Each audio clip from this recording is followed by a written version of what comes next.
So many people. I grew up in the Midwest. I grew up in Kansas. Yay! Come on, and we're right there in the middle. And I used to have like one radio station, but that radio station would play soul music, would play Led Zeppelin, would play Dolly Parton, would play all the different mixes of music. And I learned to write and rock and roll from like Bruce Springsteen and the Rolling Stones and that sort of thing. But I learned to sing through the country artists like Dolly Parton and Tammy Wynette. That's the music I used to go play in the bars, was country music. So I learned to sing that way. So that's... You learned to sing, and then you learned to rock from, from the music I love and listen to. Yeah.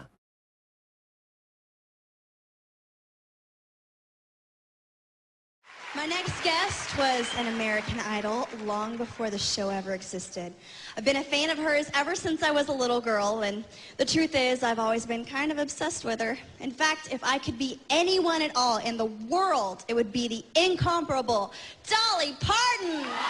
Songwriter, she writes beautiful music, she has an incredible voice, and she uses her sexuality to have the entire package. Has anybody ever seen Dolly without her makeup? No, I have not. Even when we were doing our special and she was there for rehearsals, you know, I'm like in my sweatpants because it's rehearsals, and she shows up in heels like this tall, and they're like, oh, that's just her loungewear. I'm like, oh my gosh. My mom actually has video of me singing, oh my gosh, Me and Little Andy.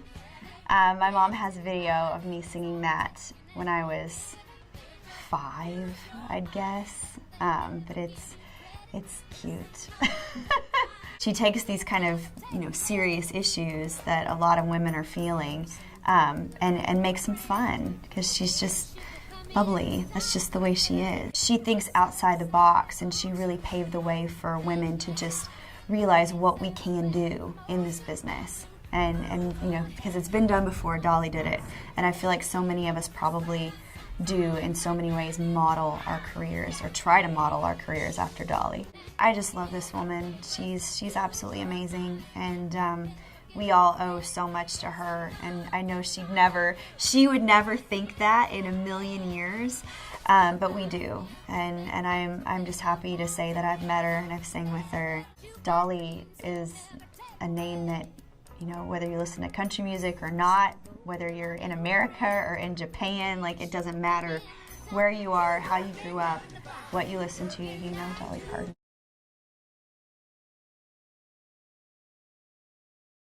How was it working with, you know, the lovely Dolly Parton and, of course, Miss Queen Latifah? Amazing. Both of them are awesome. You know, I worked with Queen Latifah before, and, you know, seen her from then on out, and then doing this movie, I was just like, oh, great, I get to work with her again, and I already knew what a great person she was. And then meeting Dolly Parton, I'm like, oh, this movie's about to be the best fun I've ever had in my life, because she's just as nice and just so full of joy. Every day coming to set, you know, it'd be early in the morning, she's looking hot. And I'm looking like a roach that done crawled up from under the rug. I know, which was just so crazy for me. And that, I can even tell you a great story about Dolly, just so you know what kind of person she is. You know, I was sitting down, I was a little bit sad, you know, just dwelling on the fact that my mother wasn't there. And Dolly looks at me, she says, Kiki, you miss your mama? And I'm like, yeah, you know, I miss my mom so much.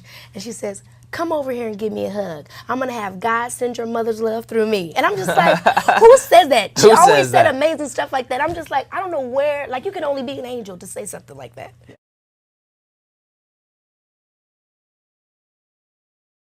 Time you and Dolly were coming up together, do you have a story on Dolly?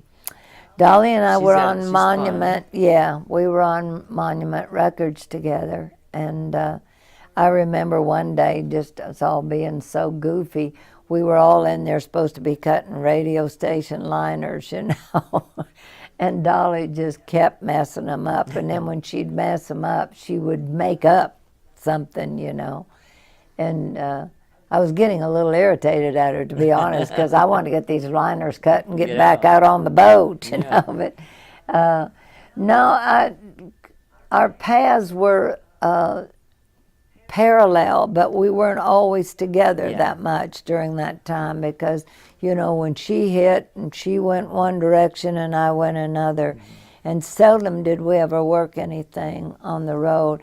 But we stay in touch all the time. Dolly and I send messages back and forth to each other because, of course, one of the first friends I made right after I moved to Nashville was Ann Warden, Don Warden's wife. And, of course, Don, being Dolly's personal manager all these years, we send messages back and forth through there.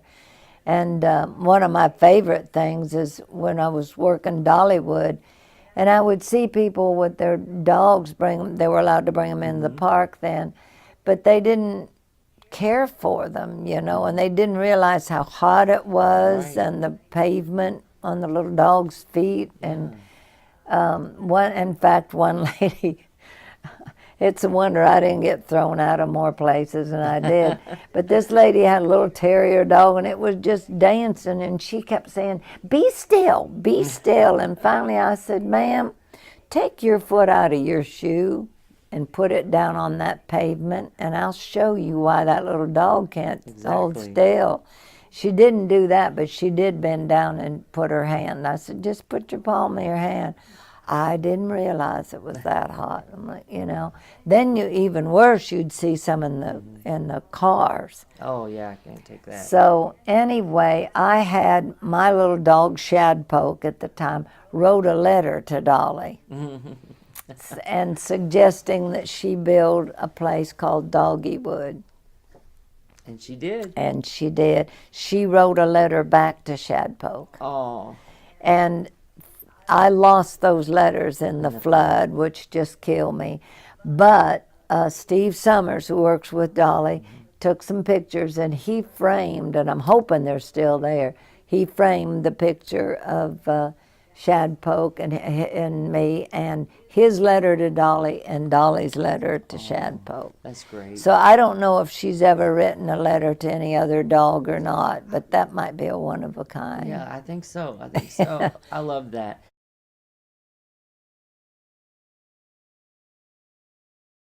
I love the word sublime, Josh. It's just sublime. I liked her You too. know what? This interview was sublime. I like that word. Thanks. It was tremendous. Could watch it again and again, and so many things struck me. It's only 6 minutes and 30 seconds. We could run it again. Well, and it feels good. And like, look, we've got the bandwidth. No, but you know, it's hard to watch this, and not just because Whitney shows up, but in this time where we are, Whitney. Just Prince, David Bowie. Yeah. You sat down with another legend, a singular. You know, she said, and she owned this, dating back to the days growing up as a hillbilly and proud of it. Yeah. There's one of me. She always wanted to be one of her. And here she is. You know, she said, you know, I looked at the Barbie doll. I sort of liked her body. Where you talk about, you know, her va-va-boomness. She goes, I looked at, you know, people say I'm like a Barbie doll. I like that too. But here she is at 70, no intention of slowing down. She's about to go on her biggest road tour that she's done in 25 years, and she said she can't wait. And that's what I think is so great about her. You mentioned it with Charlie this morning. It keeps her young. It keeps her vital. Yeah. Yes. Don't we all feel that as we start getting a little older? We keep thinking, I have no intention of slowing down. Right. As a person who's just sitting here. And it used to be, I remember, Josh, so clearly when my mom turned 50, thinking, God, 50's old. And now once you hit 50 and you keep going, you go, I could go another 30, 40 years, knock on wood, God willing. And she certainly feels that. And she was such a delight to talk to. And she's been a creative force. It is one of these pieces where you think, right, Jolene. Yes. Right. I mean, for me, it was 9 to 5. Uncle Paul was, you know, Kenny Rogers and Dolly were, and then Steel Magnolias and all the rest. She has a span now. You know, an arc. You mentioned Kenny Rogers. I'm sure this has happened to you, or maybe it hasn't. You do an interview and you get in the car and you go, I should have asked. Does that ever happen to you, Yeah, Josh sure. Elliott? There's always one you leave The on one the that I table. thought I forgot to ask about Kenny Rogers. You know, because there's always been such speculation about her and Kenny Rogers, and they both have said no, no, no, no, no. But she was in such a playful mood that day. I just thought we could have. Well, and fun with Islands in that. the Stream, it's just another one of the great ones. Also, you mentioned these upcoming wedding plans. Carl Dean has been largely absent from the public eye, but clearly there's a narrative spine for her there. He has been her rock. He's an anchor in her life. And I said, what does Carl Dean do? Because he's very seldom photographed. Just to get pictures of Carl. Those pictures, the reason why they look so old is because the people said there are no pictures of Carl, that you'll finally see them when he does the renewal of the vows, which they're doing in June. And I said, what does he do? She goes, oh, he works in asphalt paving. You know, he's very happy with his life, and he's very happy with me, and we're very happy together. But it was her suggestion to renew the vows after 50 years. And as she said, she was surprised. He said, yes, because they are going to allow it to be photographed. And I'm thinking we might see it in a magazine or two. Well, one hopes, one hopes. She has also transcended the social media age. She gets to just be her, and yet has impacted the youth. And I want to show this as well, because we saw this recently. Country star Mickey Guyton, just one of the countless. Josh, this was my favorite part. Countless stars who couldn't help but be impacted in country by the legendary Dolly. She had told you that she was her hero. So you called in a couple favors. Yes, you know, we had done an interview with Mickey last year when she was nominated as Best New Artist. Number one, I was fascinated that Mickey Guyton, as you see, is a woman of color. Yeah. And so I was fascinated, what is your story? Where does this come from? And so we were talking to her about that. And during the course of that interview last year, when I said, who would you really like to work with? She said, more than anybody, Dolly Parton. Why? She remembers Coat of Many Colors was her favorite song. She said, I just love everything about her.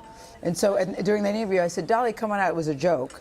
And then when we were going to interview Dolly, we called Mickey's team and said, that I'm going to be there. Maybe we could work it out. Dolly agreed. So we told Mickey, Josh, that we were in Nashville doing a story about the Grand Ole Opry and doing some Nashville stuff, and I'm shooting here. Could she just come by and we just do a little update about what's going on with you? And darn, we sat down 30 seconds, talk, and Dolly walked in and she did, you know, that cry where you go, that beautiful, I mean, the visceral impact of when Mickey first catches the eye, it was an amazing thing. A little backstory, actually, for you. I was with you that day. How you made a flight. I mean, in real time. I don't know how you got to Newark from here, but you made it, and I can tell you, I've never been happier that you made a flight. No. This was a beautiful, beautiful piece. That's one of the things we say to the driver: drive as fast as you can, but we want to get there in one piece. But thank you. I loved that we did it, and like you, I'm really glad we made it.